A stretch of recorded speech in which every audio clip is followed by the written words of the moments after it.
Vamos pegar nossas Bíblias e vamos pegar os nossos livros, o livro Nascidamente. Amém? E vamos hoje começar a leitura do capítulo 8, na página 109. E antes de nós lermos, eu preciso dizer algo aos irmãos. Este capítulo, a partir daqui, do capítulo 8, nós vamos entrar numa seara dura, difícil. Nós precisamos muito da graça de Deus, da oração dos irmãos, para orar por nós, né? Da oração dos irmãos, porque esse tema é um tema muito sensível e talvez um dos temas mais importantes. Tanto este quanto o próximo 9, capítulo 9, capítulo 10, vai tratar aí da parousia do Senhor, vai trabalhar agora a marca do anticristo, o selo de Deus. E assim, queridos, não é um tema que deve ser tomado pela via da especulação. Hoje em dia, não sei se vocês têm acompanhado, sobretudo na rede social do TikTok, está tendo muita live o dia inteiro, de cristãos, irmãos em Cristo, de correntes teológicas, escatológicas distintas, falando sobre Apocalipse, né? Falando muito. Então eles falam muito do anticristo, da grande tribulação, da vinda do Senhor. E ultimamente eu tenho navegado ali em busca de ouvir um pouco o que está sendo dito, como é que os irmãos estão vendo, acompanhando a igreja, né? Porque são irmãos de vários lugares e, portanto, a igreja do Senhor.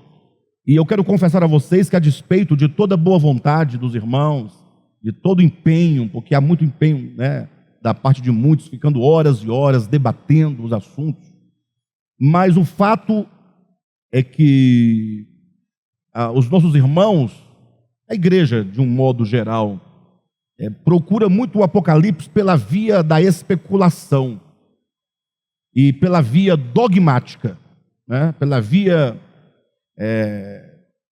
apenas dos conceitos doutrinários. E eu não quero dizer que não seja louvável, né? Há ganho nisso, compreender a Escritura por esse aspecto, por esse viés, né, da doutrina.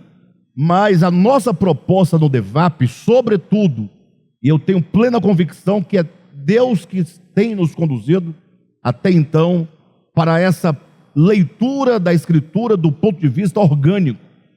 Ou seja, ainda que nós, em algum momento, vamos aqui demonstrar, né, os acontecimentos dentro da linha escatológica da Escritura, mas o nosso maior objetivo, a partir desse tema, sobretudo, será compreender qual é a relação que o anticristo tem conosco.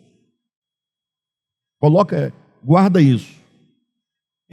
O porquê dessa questão, né? Qual a relação que o anticristo tem conosco?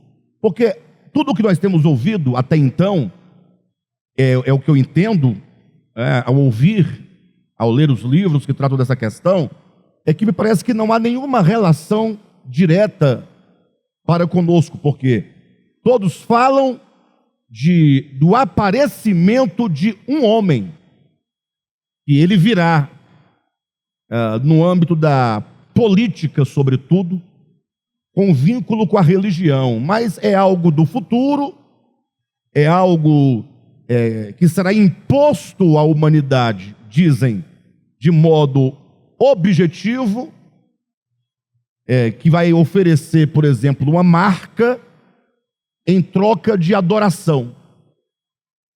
É mais ou menos assim. Imagine que surgisse hoje um grande homem na terra, um grande poderoso, um Nefilins, no sentido da palavra gigante, mas não em tamanho, mas em poder, em força, no seu impacto mundial, na política mundial. E ele então, segundo dizem, esse homem apareceria ou aparecerá, e como ele vai ser detentor de muito poder, porque as nações, dizem, darão a este homem o poder, as nações vão se render politicamente a este homem, dizem, as nações vão se render né, economicamente a este homem, e as religiões todas irão se render, quanto aos seus dogmas, doutrinas, ritos e crenças, a este homem, vão abrir mão. Imagina as nações do mundo inteiro, pensem vocês, todas, salvo engano, 200 e poucas nações, né, pelo menos reconhecidas pela ONU, vamos colocar nesses termos, entregando o seu poder econômico e político a um homem. Eu quero que vocês pensem isso.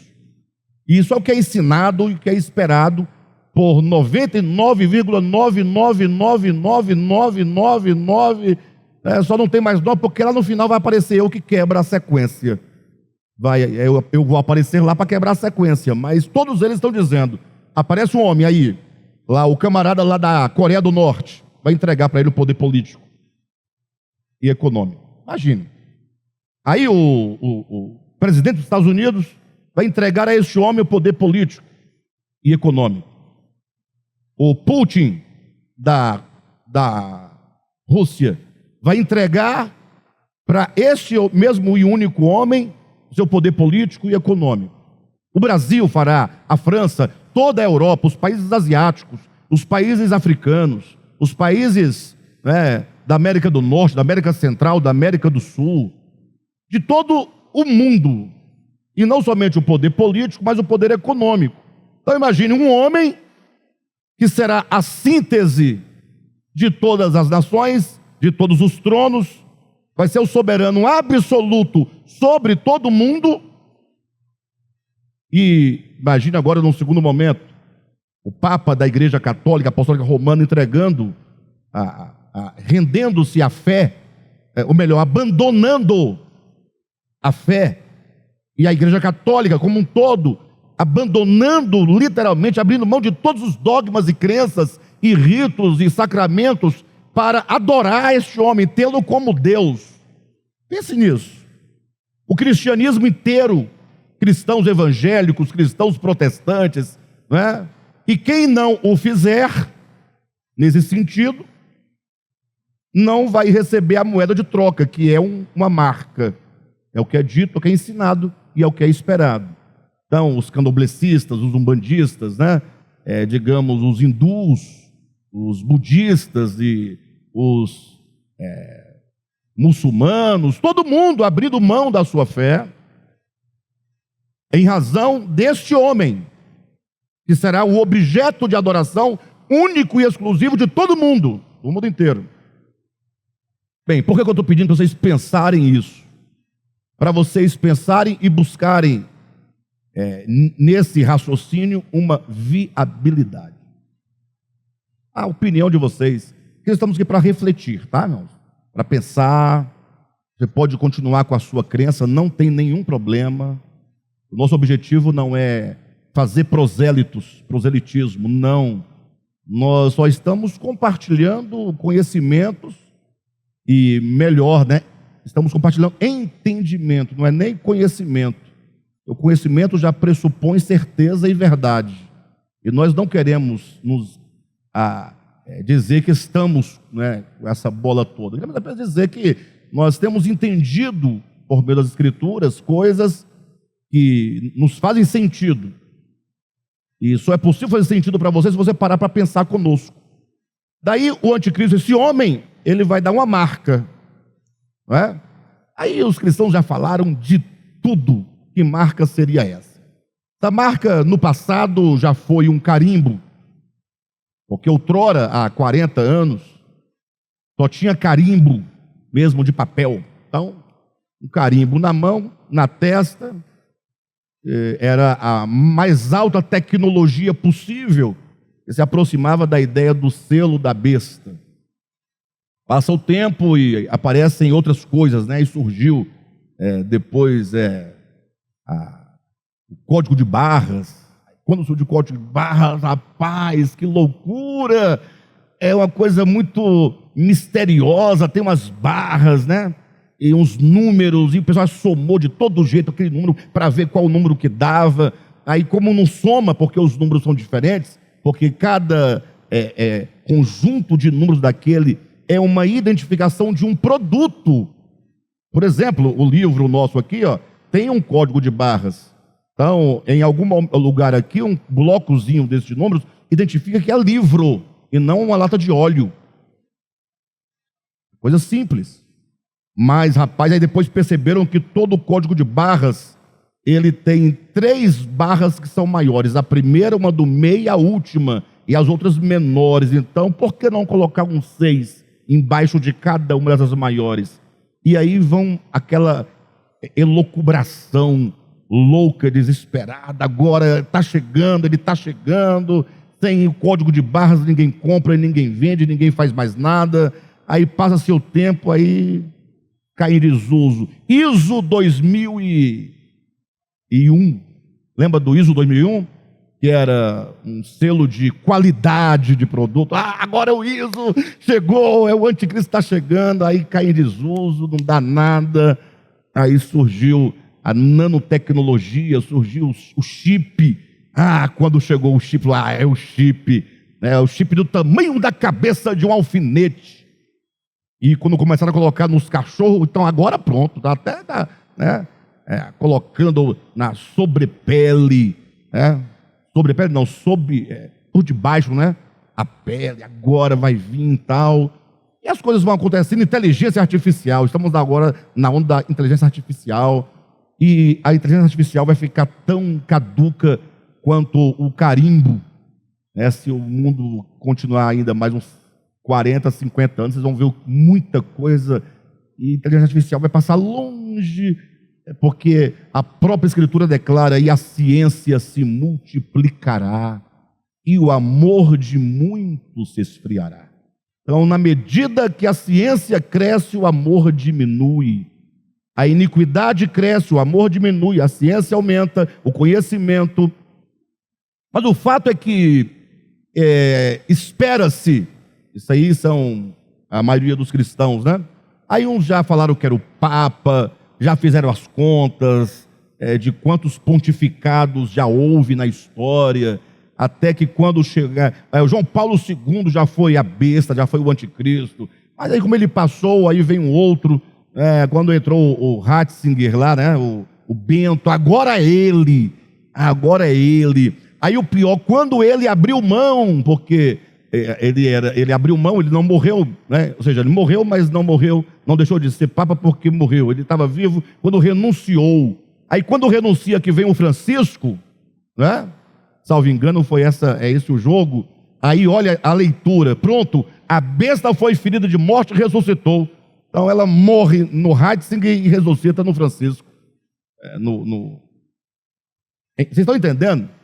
Só que aí o Francisco vai passar, vai vir outro. Já pegaram já as profecias de Nostradamus e disseram já que este Papa é o último Papa. Aí dizem, não, o último Papa é um Papa negro. Irmãos, é muita confusão, é muita especulação. Enquanto isso, quem é que está sorrindo?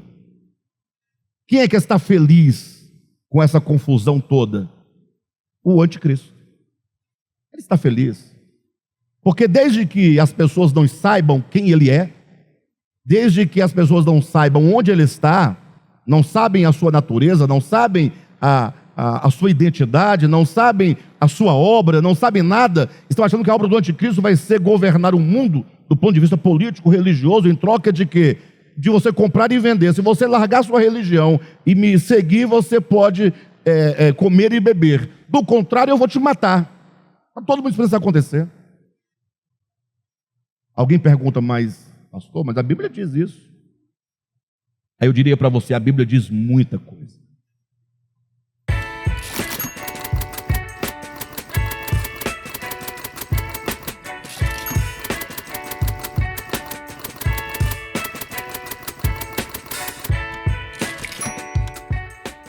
Sobretudo no livro do Apocalipse. A Bíblia fala de um cordeiro com 7 chifres. Perfeito? A Bíblia fala de umas criaturas. E quando a Bíblia fala criaturas, seres, sem denominar qual é a criatura, qual o ser, É porque essa criatura, conforme João viu na sua visão, ela não se identifica com nenhuma criatura que nós conhecemos aqui no reino animal. Então, como não é um dragão, não é um cordeiro, não é um leão, não é uma foca, não é uma paca, não é um tatu, não é... Então, é um ser que não existe aqui. João viu criaturas viventes, seres viventes, é assim que é chamado, que tem 4 rostos, ou 4 caras. É um ser vivente. Algumas Bíblias falam animais viventes, né? Imagina só um ser com 4 rostos. Uma cara de leão, uma cara de boi, uma cara de águia, uma cara de homem. Imaginem que esses seres, que são 4 seres dessa mesma característica, possuem 6 asas. 2 não são suficientes, são 6. Mas para complicar a situação, essas asas são estranhas, porque elas têm olhos por dentro da asa e olhos por fora, cheias de olhos. Imagina 6 asas se abrindo, cheias de olhos, parecendo um pavão quando abre a sua cauda, e aquelas cores não parecem olhos no pavão. Agora imagine as asas dessas criaturas, que lá no livro de Ezequiel serão chamados de querubins. São anjos. Não, anjo não é querubim.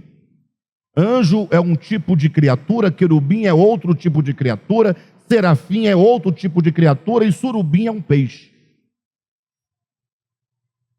Não é isso? Então não confundir. São criaturas, são seres que Deus criou. Agora eles são assim mesmo? Bem, dificilmente seria assim. Lembremos, o Apocalipse é um livro de símbolos. O Apocalipse fala de coisas profundas numa linguagem simbólica, numa linguagem profética, numa linguagem metafórica, de modo que, embora o livro seja chamado de Apocalipse, o que me parece, se o livro chama Apocalipse, Apocalipse quer dizer revelação, então quem lê terá revelação, seria isso? O livro é revelação, você lê, então você sabe tudo? Não, é um livro que foi feito para velar.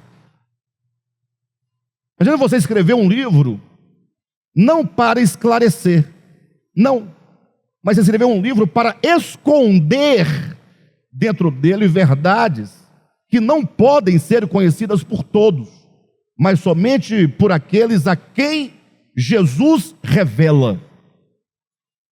Jesus recebe do Pai uma revelação grande.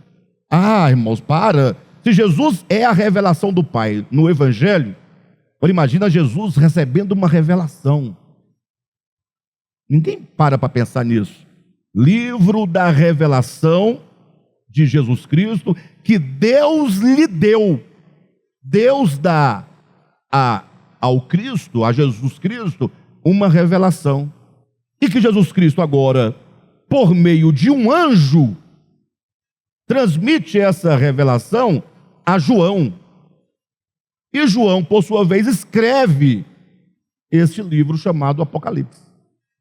Então, Apocalipse é um livro velado. Certo? Com qual objetivo? Revelar. Paradoxal. Não é um livro, não poderia ter escrito com todas as palavras claras e explícitas, sim ou não? Acabaria a confusão. Mas aprove a Deus, segundo o seu querer, sua economia, ocultar uma mensagem que carece de revelação. E a Bíblia diz que somente aqueles que ouvem as palavras da profecia e amam as palavras da profecia é que são alvos desta revelação. Então você tem que amar, não as palavras da profecia enquanto o livro, mas amar o quê? Amar aquilo que Deus diz acerca do tempo final. Só é possível amar os tempos finais aqueles que têm um profundo amor e desejo de estar logo com Cristo no seu reino. Como é que eu amo as palavras da profecia deste livro? Como é que eu guardo as palavras da profecia do livro do Apocalipse? De que maneira? Essa é a grande questão. A Bíblia não diz, Nivaldo, que esse livro é dado a revelar aqueles que ouvem as palavras e que guardam as palavras e que amam as palavras da profecia?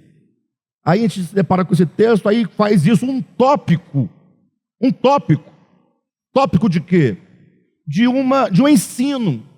Vamos estudar o livro do Apocalipse e, portanto, é preciso entender que esse livro é revelado para os que amam e tal, e guardam as palavras e ouvem as palavras. Aí, opa, legal, pronto. Próximo tópico, qual que é? Porque isso não interessa muito. Como não interessa?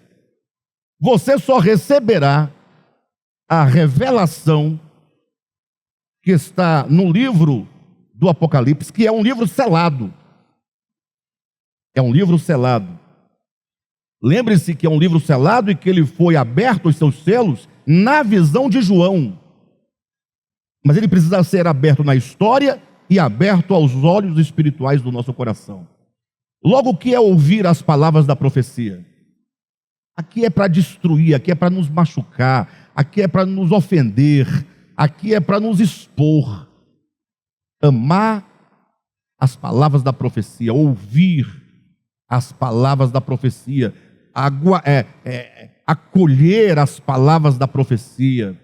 Esta pessoa que assim procede é alguém que está em profunda angústia diante da maldade que há no mundo. É aquela pessoa que está no mundo e diz: Senhor, eu estou sofrendo pela dor do mundo, eu queria tanto que o Senhor voltasse logo. Mas não é um desejo de fuga do mundo, é um desejo pela libertação do mundo. O contrário, os crentes estão querendo ir embora para o céu, para Deus tacar fogo da terra. Olha a ideia do camarada. Os crentes querem fugir da terra para ir para o céu. É bom demais, ué. Vamos sair daqui, porque quando a gente sair daqui, o pau vai quebrar, e a ira do cordeiro, e o fogo, Satanás, e vai estar. Eu quero ver. Não, não, não. O próprio Apocalipse vai declarar alto e bom som que a salvação procede de Deus e que o objeto da salvação de Deus não é somente o homem, mas é toda a sua criação. Nada do que Deus criou está fora do alcance e do poder salvífico de Deus. Deus vai instaurar novos céus e nova terra. O Cristo é o Salvador do universo, do ponto de vista da nossa limitação de compreensão do que seja o universo. E o Cristo de Deus é o Salvador, Ele está salvando a criação de Deus. Agora, nós enfatizamos muito a salvação do homem, porque a salvação da terra depende da salvação do homem. A terra, o cosmo, não será redimido antes do homem. Afinal, a condição na qual se encontra o cosmo é uma condição em razão da queda do homem. Bem, toda essa minha fala é para dizer que nós precisamos nos aproximar com cautela do livro do Apocalipse e buscar a revelação mais profunda no que diz respeito ao anticristo. E aí nós perguntamos: qual a relação que tem o anticristo comigo? Uma outra pergunta que pode nortear esse estudo: o que tem a ver o anticristo com os tempos e a história? Se vocês fossem responder, o que ele tem comigo? Nada. Não, nada. Você sabe, Nivaldo, quem é o anticristo? Não sabe. Sabe se ele já nasceu? Não sabe. Sabe quando ele vai vir? Não sabe. Só sabe o quê? Vamos usar aqui o exemplo que nós demos no início, de que esse homem vai dominar tudo e vai perseguir aqueles que não lhe adorarem, né? Aqueles que estiverem do lado dele, ele vai dar uma marquinha, um carimbo, sei lá, um chip, qualquer coisa que te identifique como um seguidor dele para você poder continuar trabalhando e comendo e bebendo. Agora, se você não aceitá-lo, não tem problema, você vai ser perseguido e morto. Essa é a ideia. Mas eu perguntar hoje, o que ele tem a ver contigo? Ou o que você tem a ver com ele? Nada. Pelo menos espere ele chegar para poder saber o que vai acontecer. Para ter uma relação, tem que ter os dois. Se ele não veio, o anticristo, logo não tem relação nenhuma. Não veio ainda. E se veio e está escondido, enquanto estiver escondido, não tem jeito de ter nenhum tipo de relação. E o que o anticristo tem a ver com a história? Desde os primórdios até os dias atuais e até os dias finais. Nenhuma, né? Porque afinal, ele não existe. Se existe, nasceu por agora, está aí se preparando, mas até agora nada. Essa é a ideia. Perfeito, pessoal? Então, assim, o meu convite a vocês, vamos começar hoje a nossa leitura, devagar, ponto a ponto, e a melhor maneira de nós compreendermos um assunto, quando eu digo compreender, eu não quero dizer aceitar. Você pode compreender e não concordar, não é? É você ouvir tudo. Você vai ouvir, mas ouvir de maneira, com o coração aberto, procurando compreender o que esse camarada está querendo dizer, de fato e de verdade. No final, quando acabou o estudo, pronto, não tem mais, está concluído, é só isso que você tinha para falar? Era só isso. Bem, então agora eu vou para a segunda parte. A segunda parte, depois que você ouvir, é você levar isso diante de Deus em reflexão e oração. Não pense que você é teólogo, você sabe de tudo, que a sua corrente teológica, escatológica é ortodoxa, é a única, é a verdadeira. Vamos nos libertar dessa infância, né? Dessa infantilidade da humanidade, e vamos buscar aquilo que há de mais profundo, aquilo que nos toca, aquilo que modifica nossas vidas. Aí você, no segundo momento, vai levar, depois que você ouvir tudo, diante de Deus em oração. E daí você terá a sua própria experiência de aceitação daquela visão, perspectiva, ou de negação total dela, não aceitar, ou de pegar algumas coisas, descartar outras, não importa. Nós não estamos atrás de prosélitos, tá, pessoal? Saibam disso. Nós só queremos compartilhar com vocês as coisas que temos compreendido. Então, vamos lá. Página de número 109. Nós estamos agora, efetivamente, no capítulo 8, intitulado A Marca do Anticristo e o Selo de Deus. Vamos lá? Bem, só nesse título você tem que parar um pouquinho e entender. O Apocalipse trabalha geralmente com esses contrários. Digamos, você vai encontrar na escritura apocalíptica, no livro do Apocalipse, você vai encontrar duas cidades. Uma chamada Babilônia, Apocalipse 17 e 18, e vai encontrar uma cidade chamada Jerusalém, ou a Nova Jerusalém. Então, observa que essas duas cidades, elas estão em oposição. Nós dizemos, elas estão numa relação de oposição. Agora, vocês não acham estranho? Eu pergunto e gostaria que vocês respondessem para si mesmos, e se a resposta for contrária, pode se manifestar. Vocês não acham estranho uma pessoa ler a Bíblia e encontra lá duas cidades, e ele não percebe que essas duas cidades estão no Antigo Testamento? Babilônia e Jerusalém estão lá. Mas agora é dito Grande Babilônia e Nova Jerusalém, mas continua sendo Babilônia e Jerusalém. E eles não param para pensar que no Antigo Testamento, na história dos Hebreus, essa cidade de Jerusalém e Babilônia estão numa relação de oposição e de inimizade, numa relação de contrários, numa dicotomia.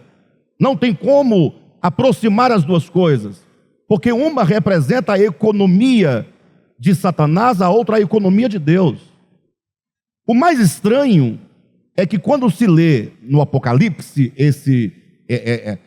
essas duas cidades, as pessoas chegam à conclusão absurda de que Babilônia, a grande Babilônia, que é uma cidade assim descrita,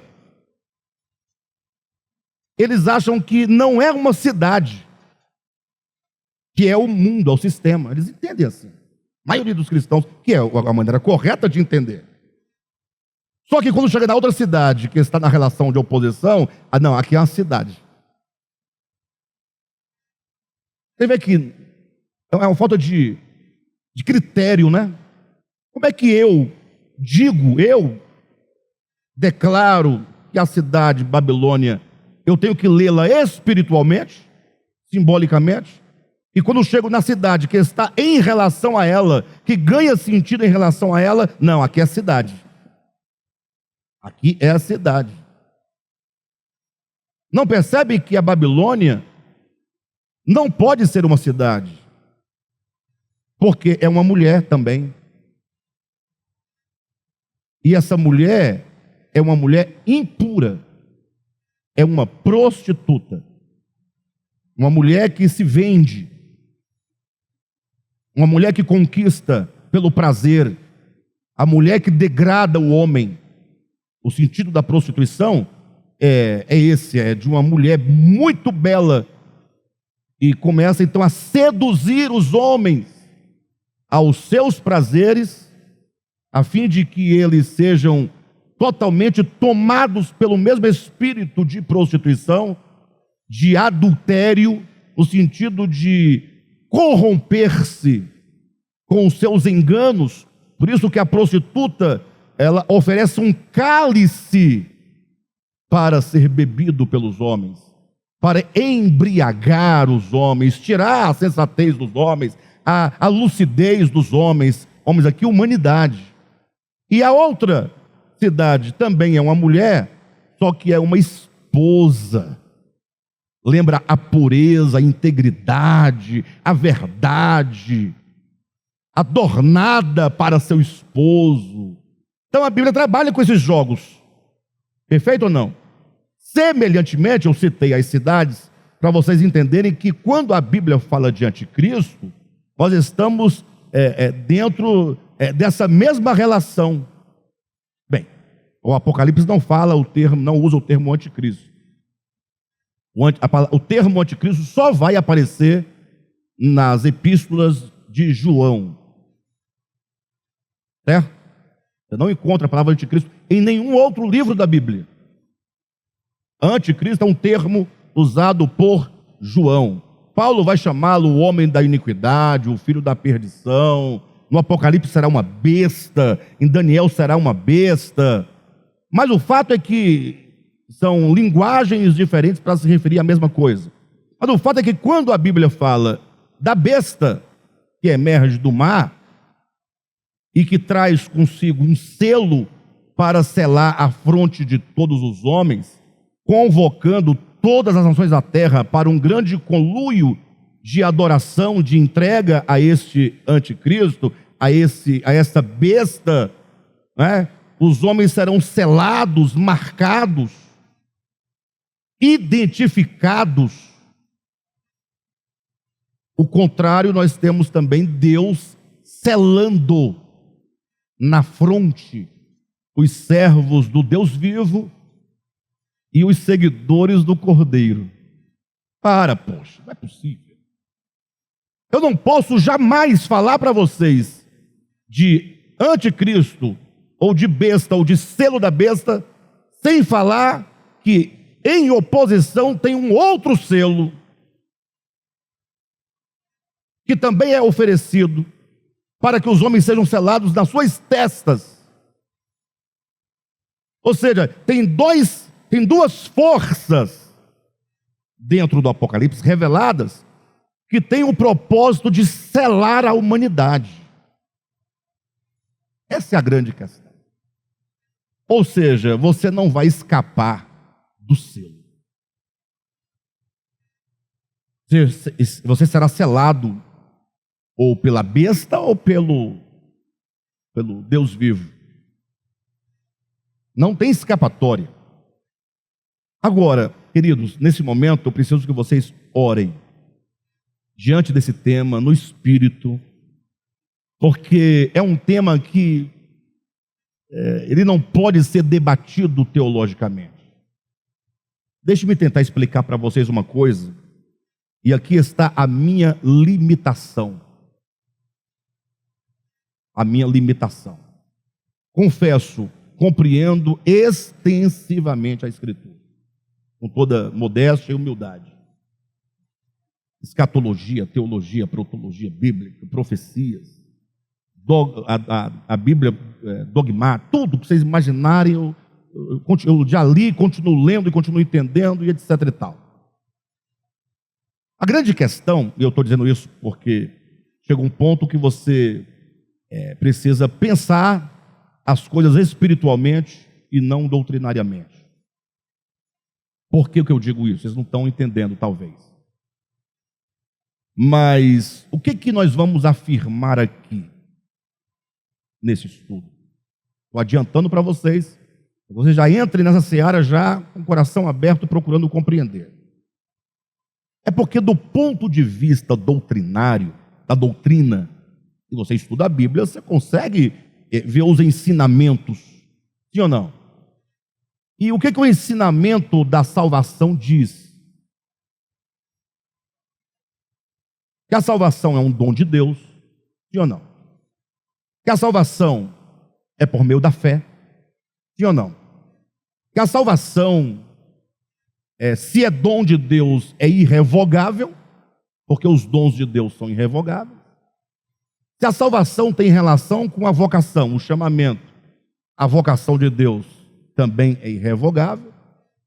Tem as questões que envolvem eleição e predestinação, que é um tipo de escolha divina, no sentido de preparar um grupo de pessoas para serem a noiva do Cordeiro. E se é noiva do Cordeiro, implica salvação. Porque não é possível que alguém não salvo seja noiva do Cordeiro. Então, quando eu falo predestinação, implica salvação, uma vez que, embora a predestinação seja para o constituir o corpo de Cristo e a noiva de Cristo, mas ser corpo e ser noiva implica e exige salvação. Logo, a salvação é colocada no bojo da doutrina de predestinação. A partir disso, o que acontece? Nós entendemos a doutrina e começamos a fazer uma espécie de classificação. Eu digo, sou predestinado. Eu, Alexandre. Por quê? Olha, porque eu li a Bíblia e entendi que tem os predestinados, eu estou na igreja, poxa, eu estou por aqui, eu sou predestinado. Não faz sentido eu estar aqui e falar que não sou predestinado. Baseado em quê? Nivaldo, você é predestinado? Diz que é. Baseado em quê? Deixa o Gilmar responder. Responde aquela sua resposta. Você disse que, para mim, no domingo agora, que você era um predestinado. Por quê? Lembra? Diga. Porque você recebeu no seu espírito humano a confirmação de que você é filho de Deus, nesse sentido de eleito. Mas nós que estamos ouvindo ele dizer isso, não achamos isso muito subjetivo? Assim, ele tem. Eu não sei, né? Você está dizendo que tem. Como eu posso saber? Então, a primeira coisa que eu queria colocar na mente e no coração de vocês, definitivamente, eleição e predestinação são mistérios profundos que nem o homem é capaz de perscrutar. Quem disse isso? Paulo. Paulo falou sobre eleição e predestinação em Romanos 8, 9, 10 e 11. Quando ele acaba de falar o tema, ele conclui com uma doxologia, dizendo: ó profundidade da riqueza.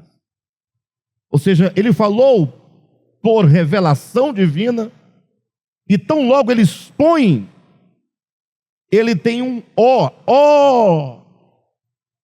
Essa interjeição, ó, é um grito da alma que apequena. É um ó no sentido de perplexidade. Ele diz, ó profundidade da riqueza, tanto da sabedoria como do conhecimento de Deus. Quem foi o seu conselheiro? Quem primeiro deu a Deus para que Deus tenha que devolver alguma coisa? Em outras palavras, a eleição e predestinação pertencem a Deus. Tem nada a ver conosco. Porque eu vou aferir isso como? Como é que eu vou aferir a eleição e predestinação? A pessoa ouve a palavra e diz que aceita, é batizada, então essa é a aferição? É a pergunta. Vocês vão entender por que eu estou trazendo essa questão deste modo, já já. Então não temos como aferir, até porque se são atos da soberania de Deus, não cabe a nós perscrutar. Podemos entender o tema, perfeito? Na medida que é possível compreendê-lo. Rapaz, foi ontem mesmo, eu cheguei da aula magna que tivemos aqui. Foi ontem. E ao chegar em casa, eu tive um insight sobre Romanos 9. Me veio um texto assim do nada, de longe, não estava nem pensando no assunto. Eu falei, não pode, calma. Aí quando eu olhei, foi ontem. Não faz sentido. Já li tanto a Bíblia, e agora esse versículo se abre diante dos meus olhos. Bem, mas não é o caso. O que eu quero dizer para vocês é que esse tema são atos da soberania de Deus, logo não podemos perscrutar nem aferir, só podemos compreender na medida em que ele se mostra. Mas não nos pertence.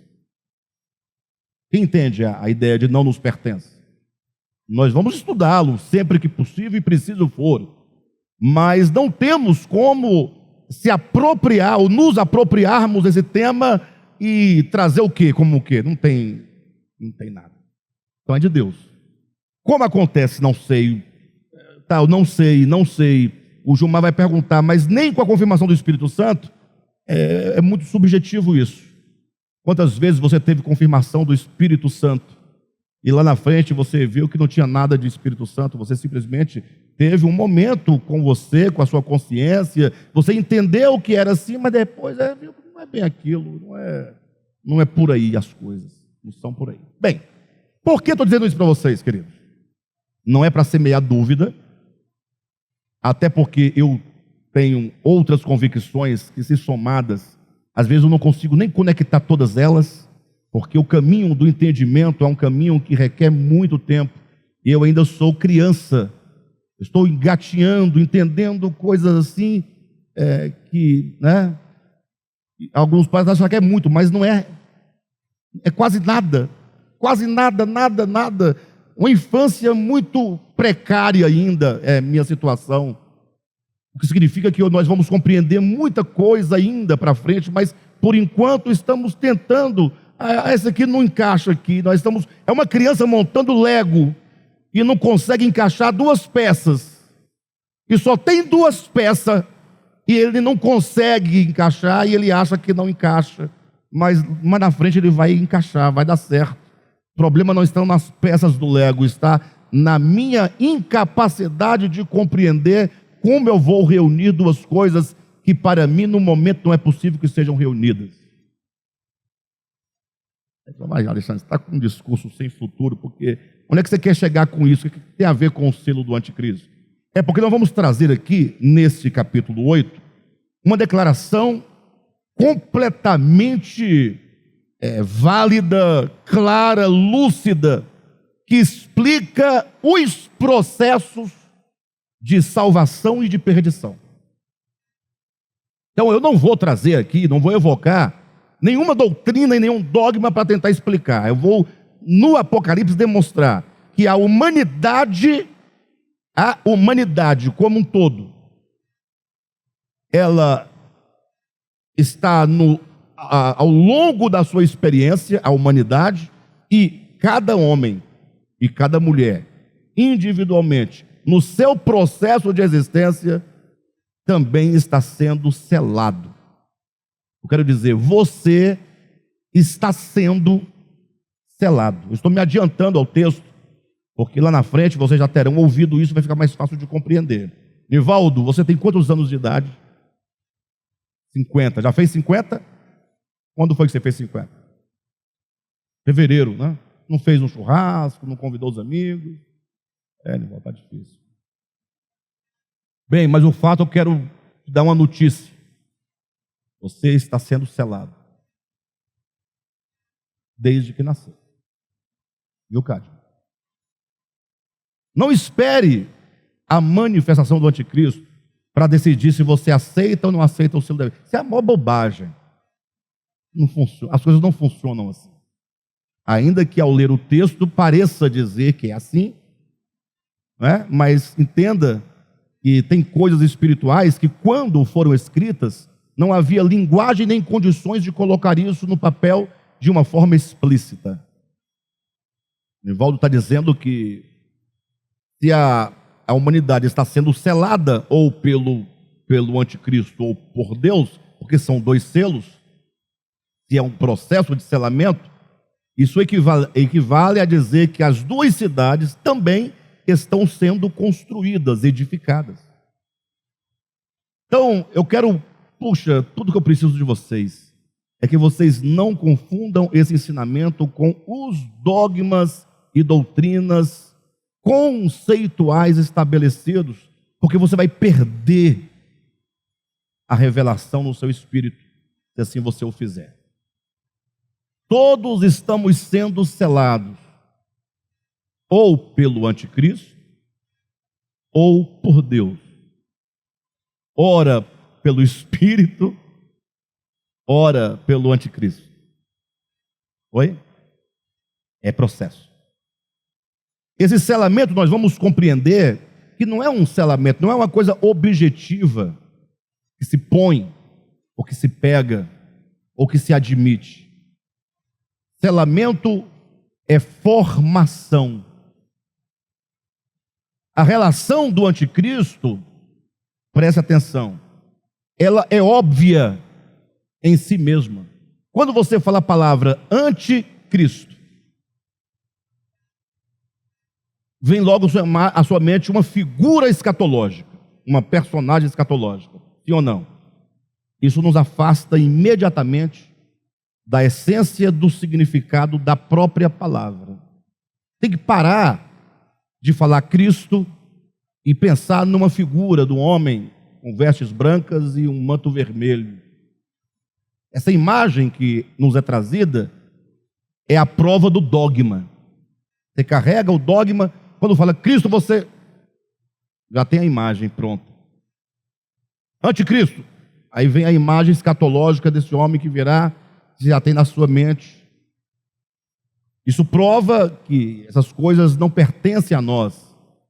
Mas se você parar um pouquinho para pensar, puxa, peraí, anticristo, esquece o que você já leu até hoje, o que você já ouviu. Tá bom, vamos fazer diferente para que se entenda.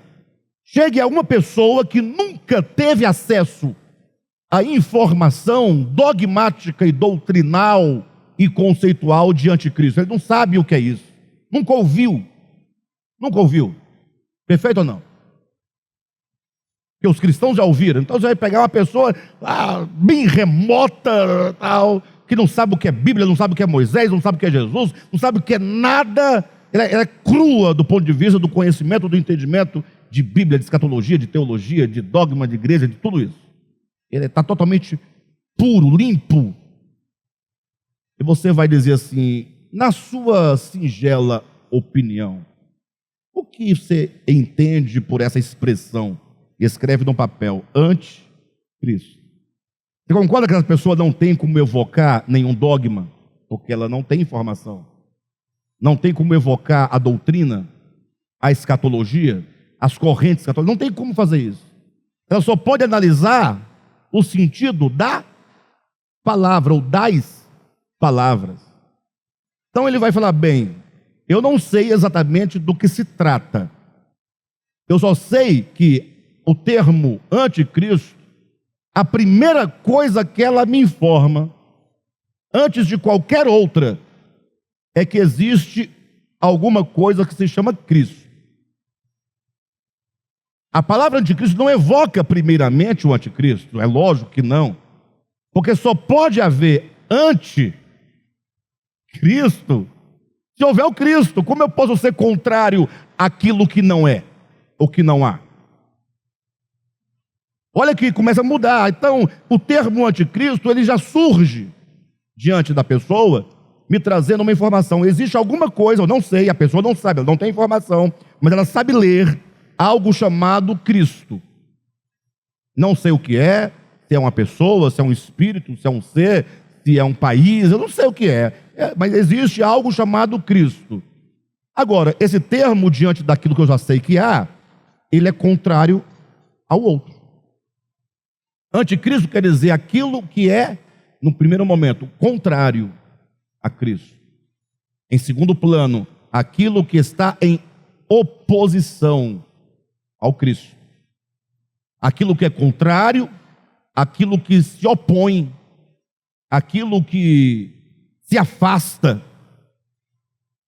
Então, antes de nós estudarmos qualquer coisa referente a anticristo, você tem que parar e pensar: anticristo, esse termo, ele invoca a ideia do Cristo, e em segundo lugar invoca a oposição e aquilo que é contrário ao Cristo.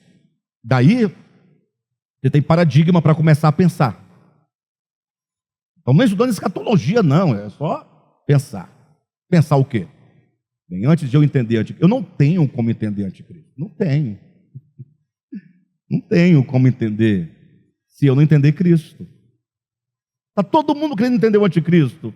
Mas como é que você vai entender aquilo que é contrário àquilo que você não sabe como é e quem é? Então tem que saber quem é Cristo primeiro.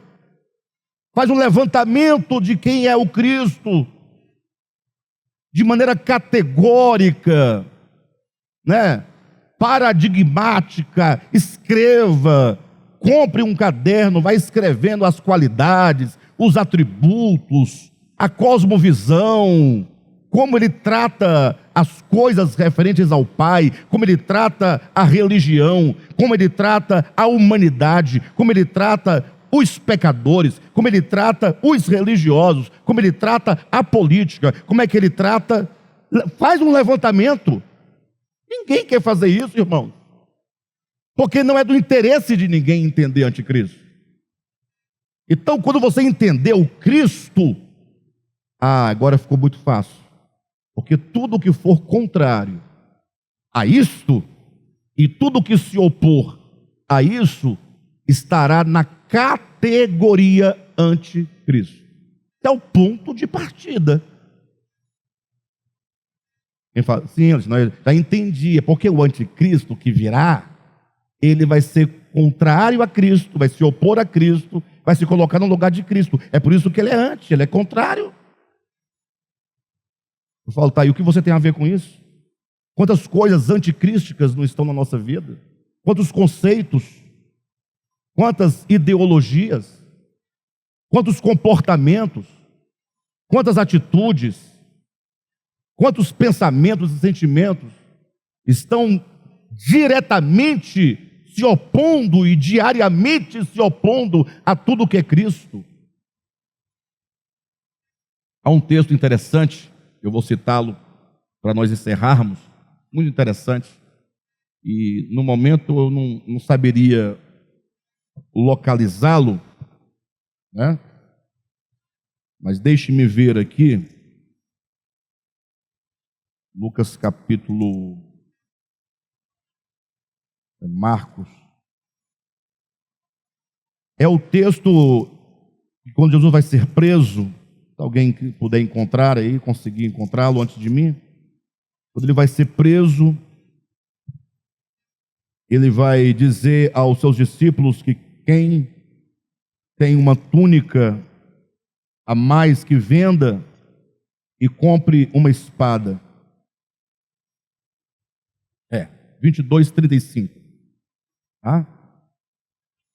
Por que eu quero mostrar isso para vocês? É porque a gente sempre tem que falar algo e entender na prática como ocorre. Né? Então, esse texto é muito interessante. Estamos falando das coisas que são referentes a Cristo e aquilo que é contrário a Cristo. Perfeito ou não? Daí alguém pegou esse texto aqui de Lucas, capítulo 22, e leu assim, olha, 22:35. Ele leu assim: a seguir, Jesus lhe perguntou: quando vos mandei sem bolsa, sem alforge, sem sandálias, faltou-vos, porventura, alguma coisa? Quando eu mandei vocês saírem sem bolsa, sem nada, faltou alguma coisa para vocês? Não, disseram eles. Então lhes disse: agora, porém, eu digo outra coisa para vocês. Quem tem bolsa, tome-a, como também o alforge. E o que não tem espada, venda a sua capa e compre uma. Claro, né?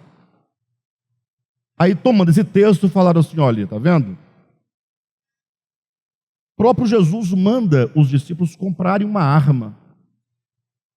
Logo, por que seria errado ter uma arma? Afinal, né? Então, a partir desse texto, fundamenta-se que Jesus, ele, nesse sentido, aprova e apoia o uso da arma, porque ele próprio mandou você vender uma túnica e comprar uma espada.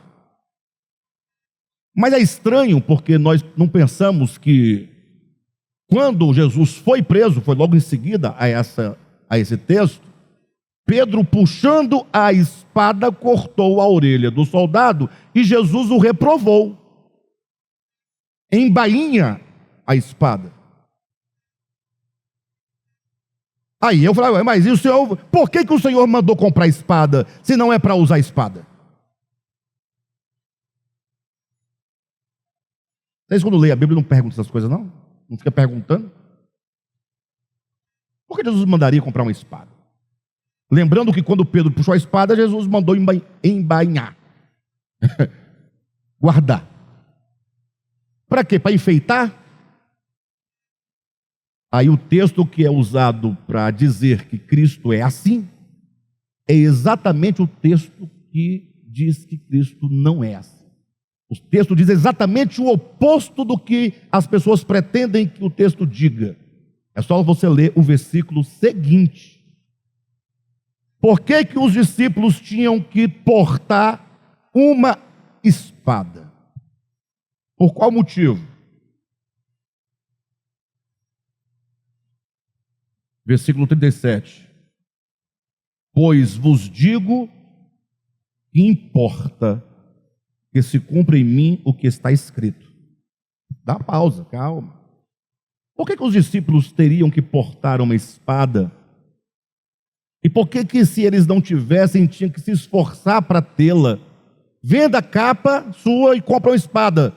É preciso que você esteja agora com uma espada na sua cintura. Mas por quê? Porque algo tem que se cumprir. Porque está escrito. E aquilo que está escrito é verdade.